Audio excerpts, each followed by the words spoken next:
அன்புக்குரியவர்களே, ஆண்டவராகிய இயேசு கிறிஸ்துவின் ஈடு இணையற்ற நாமத்தில் மறுபடியும் நாம் ஒருவரை ஒருவர் சந்திக்கும்படி வந்திருக்கிறோம்.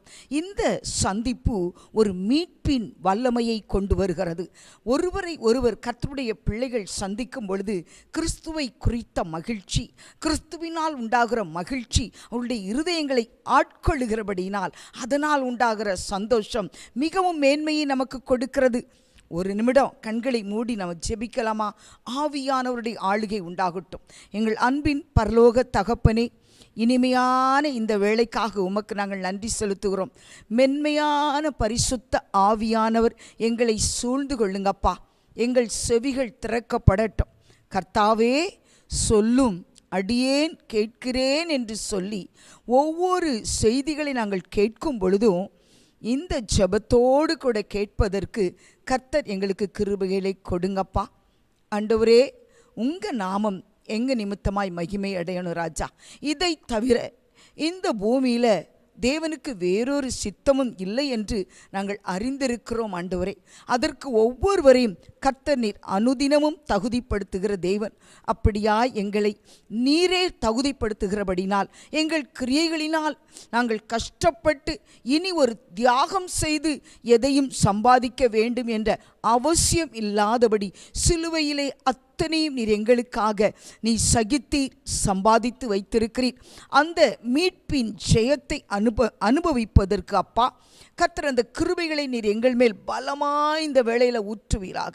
ஒரு பலத்த அபிஷேகம் ஒவ்வொருவரையும் நிரப்பட்டும். ஆண்டவருடைய பலத்த வல்லமை வெளிப்படும் போது ஆண்டவரே, கண்கள் திறக்கப்படுகிறது, செவிகள் திறக்கப்படுகிறது, உள்ளம் திறக்கப்படுகிறது, இருதயம் திறக்கப்படுகிறது. திறக்கப்பட்ட இருதயத்தோடு ஒரு செய்தியை கேட்கும் பொழுதுதான் ராஜா ஆண்டவரே அதனுடைய சாராம்சத்தை ஜனங்கள் புரிந்து கொள்ள முடியும். அப்படிப்பட்ட கிருபையை ஊற்றுங்கப்பா. இந்த வார்த்தையும் பரிசுத்த ஆவியானுடைய அசைவாடுதலும் எங்களுக்கு எப்பொழுதும் இருக்கட்டும். நித்திய நித்தியமாக எங்களை நடத்தும்படிக்கு ராஜா உடைய அன்பின் கரத்தில் எங்களை தாழ்த்துகிறோம். நீர் பெரியவராய் வெளிப்படுகிற தேவன் அல்லவா? பெரியவராய் எங்கள் வாழ்க்கையில் அனுதினமும் வெளிப்படுங்க. இப்படிப்பட்ட அனுக்கிரகம் எங்களுக்கும் எங்கள் வீட்டாருக்கும் உண்டாகும்படி நாங்கள் ஜெபிக்கிறோம். நாங்களும் எங்களுடைய வீட்டாரும் ஆண்டவரே அப்பா நீர் அனுக்கிரகம் பண்ணின நன்மைகளை நாங்கள் பெற்றிருக்கிறோம் என்று சொல்லி சந்தோஷப்பட்டு களி கூறுகிறோம். அப்பா, எங்கள் இருதயங்கள் களி கூறட்டும். இருதயம் தேவனுக்குள் களி கூறும் பொழுது அது கொழுந்து விட்டு எரிகிறது அல்லவா?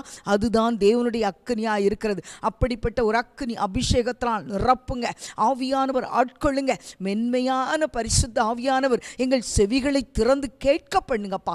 செவிகள் திறக்கப்படட்டும், செவிகள் திறக்கப்படட்டும், கண்கள் திறக்கப்படட்டும். ஆண்டவரே, பிரகாசமுள்ள மனக்கண்களை கொடுக்கும்படி வேண்டிக் கொள்ளுகிறேன் என்று சொல்லி எங்களுக்காக பரிசுத்தவான் அன்றைக்கு வேண்டிக் கொண்டார் அல்லவா?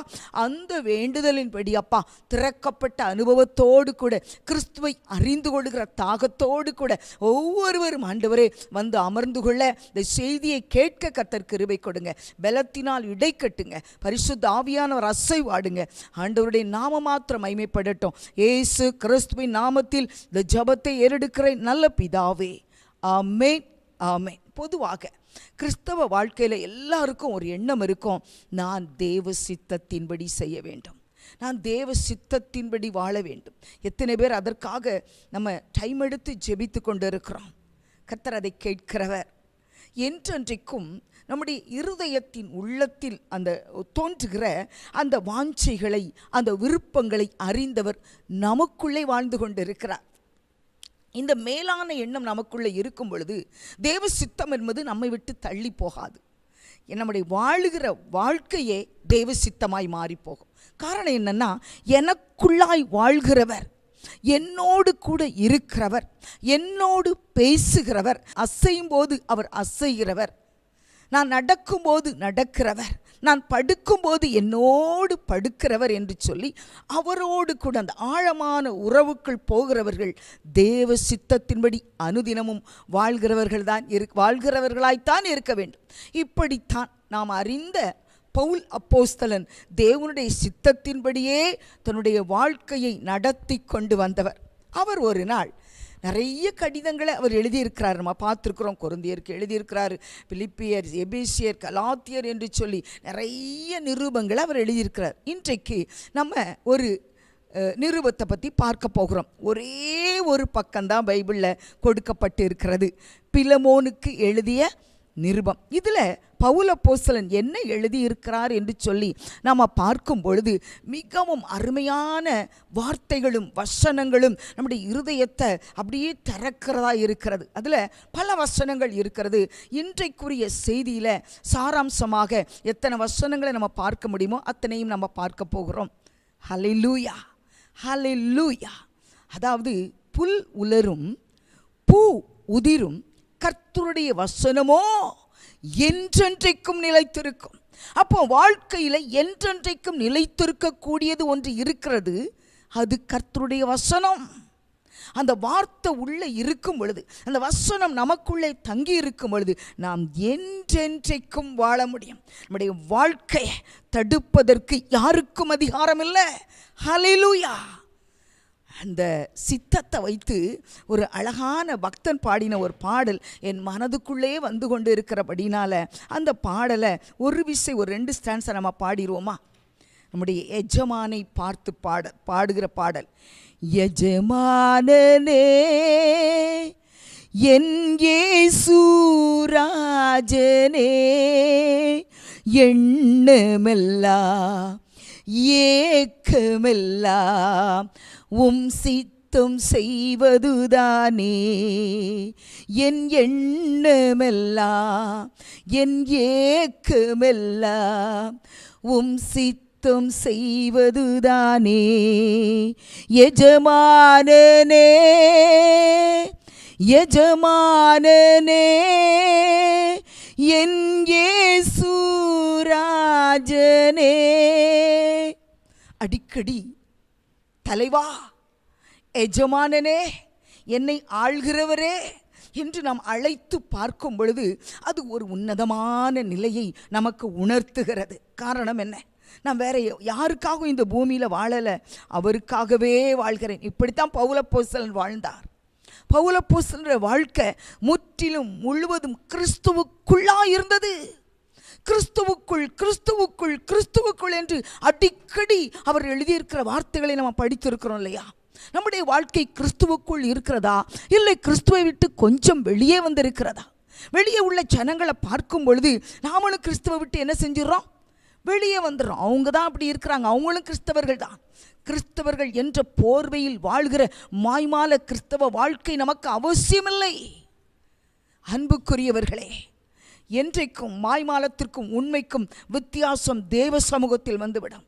சபையில் இருக்கும்போதே அருமையான ஆராதனை, அவர்கள் அப்படியே கர்த்தருக்குள்ள சொர்க்க பூமியில் தங்கியிருக்கிற மாதிரி ஆராதனை பண்ணுவாங்க. ஆனால் வீட்டுக்கு வந்தபோது மாய்மாலமான செய்கைகள், திக்கற்றவர்களை கண்டும் காணாதது போல, அவர்களுடைய சத்தத்தை கேட்டும் கேட்காதது போல. காரணம் என்னென்னா, அவங்களுக்கு நம்ம ஏதாவது உதவி செய்ய வேண்டியது இருக்கும். சிம்பிள் ஒரு எக்ஸாம்பிள், ஒரு வேளை எங்கேயாவது போகிறதற்கு ஒருத்தங்க காரில் போகிறாங்கன்னு வச்சுக்கோங்க, அதே வழியாக தான் நம்ம என்ன செய்யணும்? போகணும். ஒருவேளை அவங்க நெருங்கின உறவினர்களாக கூட இருக்கலாம். அந்த நெருங்கின உறவினர்கள் கூட தான் போகிற வழியில் அந்த காரில் ஏற்றிக்கொண்டு போக மனமற்ற கிறிஸ்தவர்கள், இருதயம் இல்லாதவர்கள். ஆனால் எங்கே முதலிடம் வகிப்பார்கள்? ஆராதனையில் முதலிடம், சபையில் முதலிடம், கொடுக்கிறதில் முதலிடம். எல்லாவற்றை பார்க்கிலும் இந்த சிறிய காரியத்தில், சிறியதான ஒரு காரியம், இப்படி தான் அற்ப காரியத்தில். இப்போ ஒரு சின்ன பிள்ளைகள் விளையாடிட்டு இருக்காங்கன்னு வச்சுக்கோங்க. சின்ன சின்ன பிள்ளைகள் நமக்கு முன்பாக விளையாடுவாங்க. அவங்களுடைய பேரண்ட்ஸோ அவங்களுக்குரியவங்களோ அவங்க கூட இருக்க மாட்டாங்க. அவங்க எங்கேயோ தள்ளி ஒரு இடத்துல இருப்பாங்க. அந்த டைமில் இவங்களை கண்டுக்கவே மாட்டாங்க. யார்? அந்த முதலிடத்தில் இருக்கிற அந்த கிறிஸ்தவர்கள் என்ற போர்வையில் இருக்கிறவர்கள். ஆனால் அதே சின்னஞ்சிறுவர்கள் அவங்களுடைய பேரண்ட்ஸோடையோ இல்லை அவங்களுக்கு உரியவர்களோடையோ கூட அவங்க இடத்துக்குள்ளே போகும்போது அதை கொஞ்சுவது போல கொஞ்சுவார்கள். மாய்மாலம். சின்ன சின்ன காரியங்கள் நம்மை தேவனுக்கு முன்பாக நின்று சொல்வீங்க, நியாயம் தீர்க்கிறவர் நம்முடைய கர்த்தர் அப்படி நியாயம் தீர்ப்பார் என்றால் இன்றைக்கு நம்ம ஒருத்தர் கூட இந்த பூமியில் நிலைத்திருக்க மாட்டோம். நீதிமான் என்று சொல்வதற்கு ஒருவருக்கும் எந்த விதத்திலும் தகுதி இல்லை. நம்மை தகுதிப்படுத்துகிறவர் ஆண்டவராகிய இயேசு கிறிஸ்து மாத்திரமே. இதுதான் மாய்மாலமான கிறிஸ்தவம். ஆட்கள் இருக்கும்போது ஒன்று, ஆட்கள் இல்லாத போது ஒன்று. ஆனால் ஜெபமெல்லாம் எப்படி இருக்கும்? தேவ சித்தம் எங்கள் வாழ்க்கையிலும் எங்கள் பிள்ளைகள் வாழ்க்கையிலும் நிறைவேற வேண்டும். ஜெபம் ஒரு பக்கம் நடக்கும், உன் ஜீவியம் ஒரு பக்கம் மாறிப்போகும். இது ஜெப ஜீவியத்திற்குரிய வாழ்க்கை அல்ல. ஜெபிக்கிறவன் ஜெபத்தோடு இணைந்து அந்த வாழ்க்கையை மாற்றிக்கொள்ளுகிறவனாய் இருப்பான். அந்த ஜெபத்திற்கு தகுந்த அந்த வசனத்தின் வார்த்தைகளுக்கு கீழ்ப்படிந்த ஒரு வாழ்க்கை தான் உண்மையான ஜெப வாழ்க்கை. நீ 3 மணி நேரம் ஒரு நாளைக்கு ஜெபிக்கலாம். ஜெபித்து விட்டு வெளியே வந்த பிறகு உனக்குள்ளே ஒரு மாய்மாலம் காணப்படும் என்றால் உனக்கும் வசனத்திற்கும் சம்பந்தமில்லை. பக்தன் பாடுகிறான் பாருங்க, உமக்காகத்தான் வாழ்கிறேன், உம்மைத்தான் நேசிக்கிறேன், உமக்காகத்தான் வாழ்கிறேன், உம்மைத்தான் நேசிக்கிறேன், பலியாகி என்னை மீட்டீரே, பலியாகி என்னை மீட்டீரே, பரலோகம் திறந்தீரையா, எனக்கு பரலோகம் திறந்தீரையா. எஜமானனே எஜமானனே என் இயேசு ராஜனே, என் எண்ணமெல்லாம் என் ஏக்கமெல்லாம் உம் சித்தம் செய்வதுதானே. ஹல்லேலூயா. எத்தனை பேர் நீங்கள் கரங்களை உயர்த்தி சொல்ல முடியும்? என் எண்ணமெல்லாம் நீங்க தான், என் விருப்பமெல்லாம் நீங்க தான், என் வாஞ்சையெல்லாம் நீங்க தான். உங்கள் சித்தம் செய்யணும்னா அது எனக்கு லட்டு பிட்டு சாப்பிட்ற மாதிரி. ஹல்லேலூயா. இப்படி எத்தனை பேர் சொல்ல முடியும்? பிரியமான பிள்ளைகளே, ஒருவேளை உங்களுக்கு வேறு வேறு ஸ்வீட்ஸ் கூட பிடிக்கலாம். தேவ சித்தம் என்பது சாப்பாடு மாதிரி. அப்படி தானே ஆண்டவராக இயேசு கிறிஸ்து சொன்னார், பிதாவாகிய தேவனுடைய சித்தத்தை செய்வது எனக்கு போஜனமாக இருக்கிறது. அப்படி வாழ்ந்த அந்த அன்பு பவுல் அப்போஸ்தலனுடைய லெட்டரில் எழுதப்பட்ட அந்த வார்த்தையை நம்ம கொஞ்சம் பார்க்கலாம் பாருங்க. பிலமோனுக்கு எழுதின நிருபம் 20ஆம் அதிகாரத்தில் அவர் பிலமோனிடத்தில் கேட்கிறார். எப்படி கேட்கிறார் பாருங்க. சகோதரனே, கர்த்தருக்குள் உம்மாலே எனக்கு பிரயோஜனம் உண்டாகட்டும், கர்த்தருக்குள் என் உள்ளத்தை இளைப்பார பண்ணும். பிரயோஜனம் உண்டாகிற வாழ்க்கை தான் கிறிஸ்தவ வாழ்க்கை. எப்பொழுதுமே நாம் நம்முடைய பிரயோஜனத்தை மாத்திரமே சிந்தித்து கொண்டிருந்தால் தேவ சித்தத்தை எப்படி நம்ம நிறைவேற்ற முடியும்? எனக்கு வேணாம், ஏன் என்னுடைய நன்மை இது எனக்காக என்று சொல்லி சிந்திக்கிற ஒரு அனுபவத்திலிருந்து கொஞ்சம் கர்த்தருக்குள்ளே வந்து கொஞ்சம் கிறிஸ்துக்குள்ளே வரும்போது, ஏன்னா அவர் எழுதியிருக்கிறாரு, கர்த்தருக்குள் பிலோமோனாலே எனக்கு ஒரு நன்மை, யூஸ்ஃபுல், நீ கொஞ்சம் எனக்கு யூஸ்ஃபுல்லாக இருந்தால் நான் சந்தோஷப்படுவேன், என் இருதயத்தை கொஞ்சம் நீ ரிலாக்ஸ் பண்ணப்பா அப்படின்னு கேட்கிறாரு பாருங்க. எனக்கு அந்த கேட்பதே ஒரு ஜெபத்தை போல் இருந்தது. அப்படி தானே சொல்கிறாரு பாருங்க. இளைப்பாரப்பன் அப்படி சொல்லி அந்த வார்த்தையின் நிமித்தம் அப்படியே அந்த வார்த்தையை படித்து கொண்டிருந்தேன். திரும்பவும் நான் பிலோமோனுக்குள்ளேயே நான் வாசித்து கொண்டே இருக்கும்போது தான் அந்த 6ஆம் வசனத்தை பாருங்க. உங்களில் உள்ள சகல நன்மைகளும் தெரியப்படுகிறதுனாலே உம்முடைய விசுவாசத்தின் அந்யோன்யம், விசுவாசத்தை அந்யோன்யத்திற்கும் ஐக்கியத்தோடு சம்பந்தப்படுத்தி இங்கே பரிசுத்த ஆவியானவர் பவுல் அப்போஸ்தலன் மூலமாய் நமக்கு எழுதி கொடுக்கிறார். அந்யோன்யம், ஐக்கியம் என்பது நம்ம நினைப்போம் ஒரு சிநேகிதம். விசுவாசத்தில் அந்யோன்யம், பிரிக்க முடியாத விசுவாச வாழ்க்கையை நம்ம விட்டு பிரிக்கவே முடியாது. அப்போ அந்யோன்யமான ஒரு வாழ்க்கை, அதுதான் உண்மையான விசுவாச வாழ்க்கை. தேவன் எனக்காக யாவையும் செய்து முடித்தார். என்னுடைய பிளான் எல்லாம் அவருடைய கையில் இருக்கிறது. நிறைய பேர் சொல்லலாம், இந்த காரியத்தில் நீங்கள் இன்னும் கொஞ்சம் ட்ரை பண்ணலாம், இன்னும் கொஞ்சம் நீங்கள் இதை இன்னும் ஒரு விதத்தில் நீங்கள் செய்திருக்கலாம் அப்படின்னு சொல்லி. ஆனால் ஆவிக்குரியவர்கள் தங்கள் சுயத்திலே செயல்பட மறுக்கிறத நிறைய நேரத்தில் நம்ம பார்த்துருக்குறோம். தானாய் காரியங்களை நடத்துகிற பரிசுத்த ஆவியானவர் நமக்குள்ளே வாழ்ந்து கொண்டிருக்கிறார். அவர் நம்முடைய காரியங்களை கரத்தில் எடுத்திருக்கிறார். அவர் நம்முடைய காரியங்களை முற்றிலுமாய் தம்முடைய தோள்களின் மேலே வைத்திருக்கிறார். B relax. அதான் பவுல் சொல்கிறாரு, எனக்காக நீ ஒரு யூஸ்ஃபுல்லான ஒரு காரியத்தை செய்யணும். என்னென்னா, கிறிஸ்து இயேசு, அதுலையும் பாருங்க, ஆண்டவருக்கு எனக்கு நீ செய்கிறது மாத்திரமல்ல, அது யாரோடு கூட சம்பந்தப்பட்டதாக இருக்கிறது, இயேசு கிறிஸ்துவுக்காக பயன்பட வேண்டும் என்று வேண்டுதல் செய்கிறேன். எப்படிப்பட்ட ஒரு தாழ்மையான வார்த்தை பாருங்க. வேண்டுதல் செய்கிறேன். நம்ம யார்ட்டையாவது போய் கேட்போமா, இதை கொஞ்சம் செஞ்சிருப்பா பாருங்க, ஆர்டர்ஸ், கட்டளையாக வரும். ஆனால் இவர் பெரியவர், அவர் அதை தொடர்ந்து நீங்கள் சொல்லும்போது, சகோதரனே, பிலோமோன் என்கிற என் அன்பு சகோதரனே, பரிசுத்தவான்களுடைய உள்ளங்கள் உம்மாலே இளைப்பாறினபடி அல்ல. அநேகருக்கு இந்த பிலோமோன் என்ன செஞ்சிருக்கிறார், நன்மைகளை செய்து கொண்டிருக்கிறார். அதுவும் விசேஷித்த விதமாய் பரிசுத்தவான்களுக்கு அவர் நன்மைகளை செய்து அவர்களுடைய உள்ளத்தை இளைப்பாற பண்ணியிருக்கிறார். ஒரு நாள் ஒரு அன்பு மகளுக்காக நான் ஜெபித்து கொண்டு இருந்தேன். அப்பொழுது கர்த்தர் சொன்னார், அவள் ஒரு சில காரியங்களில் மற்றவர்களுக்கு லகு உண்டாக்கினபடினால் அவளுடைய வாழ்க்கையில் இருக்கிற நெருக்கத்தை நான் எடுத்து போட்டு அவளுக்கு லகு உண்டாக்குவேன்.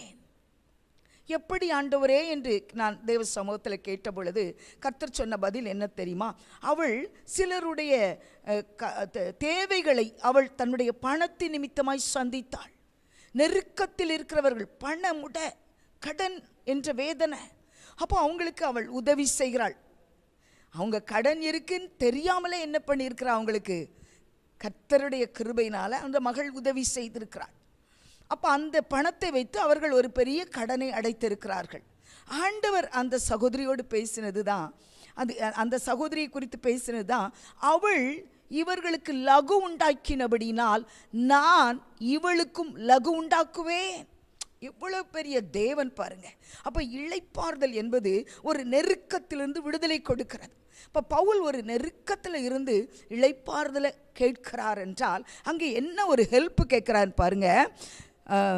அந்த இடத்துல ஒரு ஹெல்ப் கேட்குறாரு. எப்படின்னா பாருங்க, 10ஆம் வசனத்தில், கட்டப்பட்டிருக்கையில் நான் பெற்ற என் மகனாகிய ஓனேசிமுக்காக உம்மை மன்றாடுகிறேன்.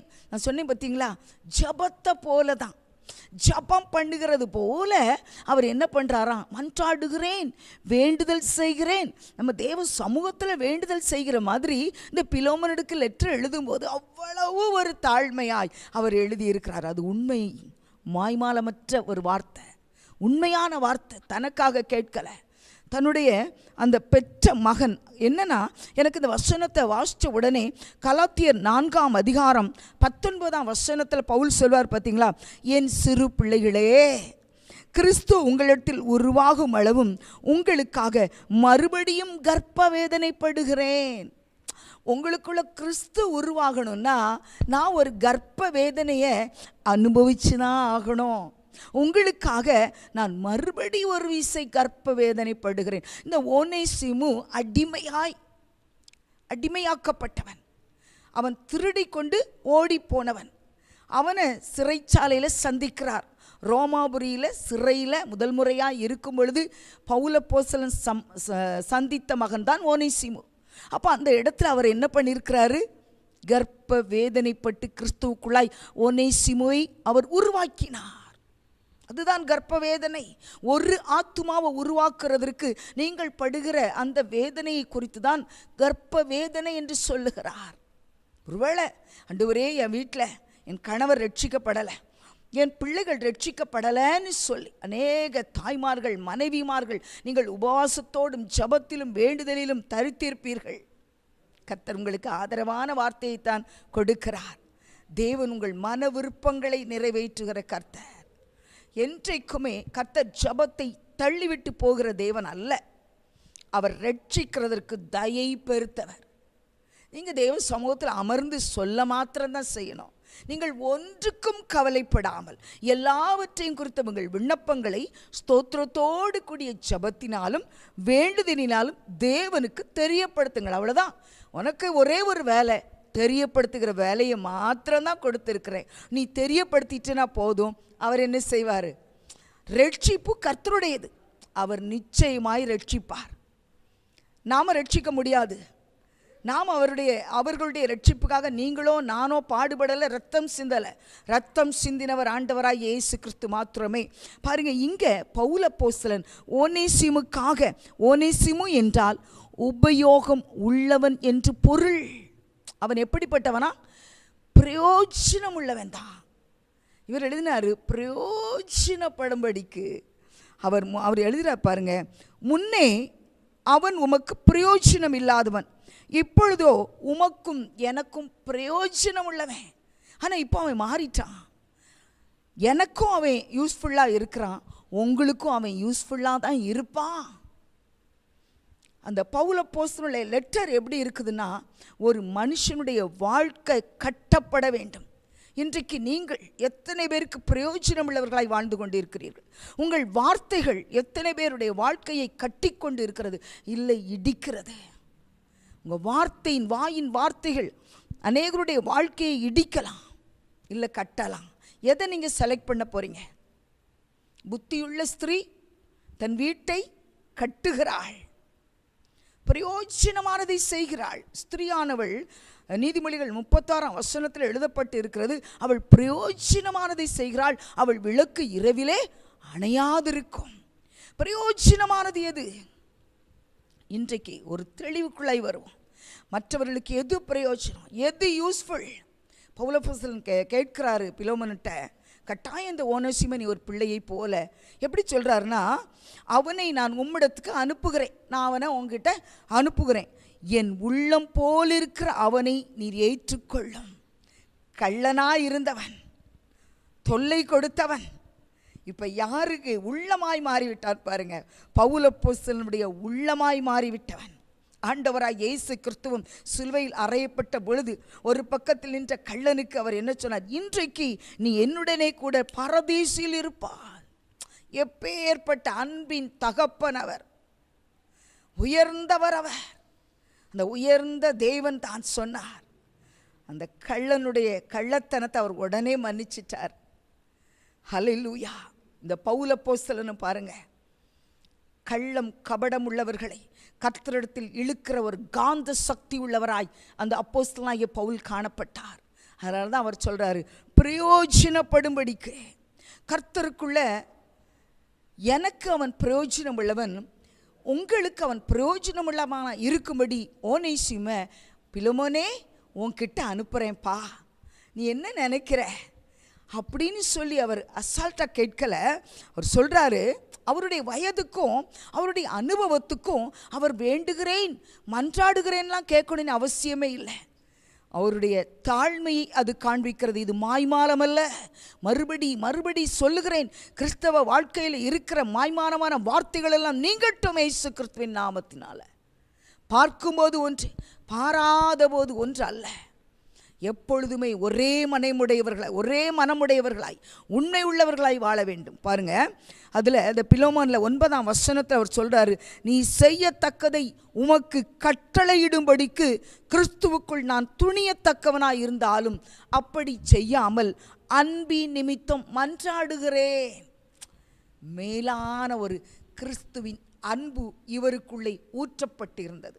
நமக்குள்ளும் கிறிஸ்துவின் அன்பு ஆழமாய் ஊற்றப்பட்டு இருக்கும் என்றால் நம்முடைய வார்த்தைகள் மற்றவர்களுக்கு பிரயோஜனமாக இருக்கும். தேவையில்லாத வார்த்தைகளை நம்ம பேச மாட்டோம்.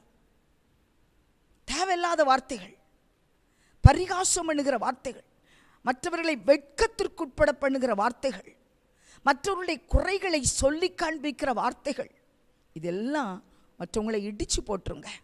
என்கரேஜ் பண்ணி பேசுங்க. வாழ்க்கையில் கொஞ்சம் அவங்க மேலே வரட்டும், பொறாமை வேண்டாம். மற்ற மனிதர்கள் முன்னேறி வருகிறத பார்த்து சந்தோஷப்படுகிற மனம் ஒருவனுக்கு இருக்குமென்றால் அவன் உண்மையான கிறிஸ்தவன். ஆசீர்வதிக்கப்படுகிறதை பார்த்து சந்தோஷப்படுவான் என்றால் அவன் உண்மையான கிறிஸ்தவன். இன்றைக்கு நாம் எப்படிப்பட்டவர்களாக இருக்கிறோம்?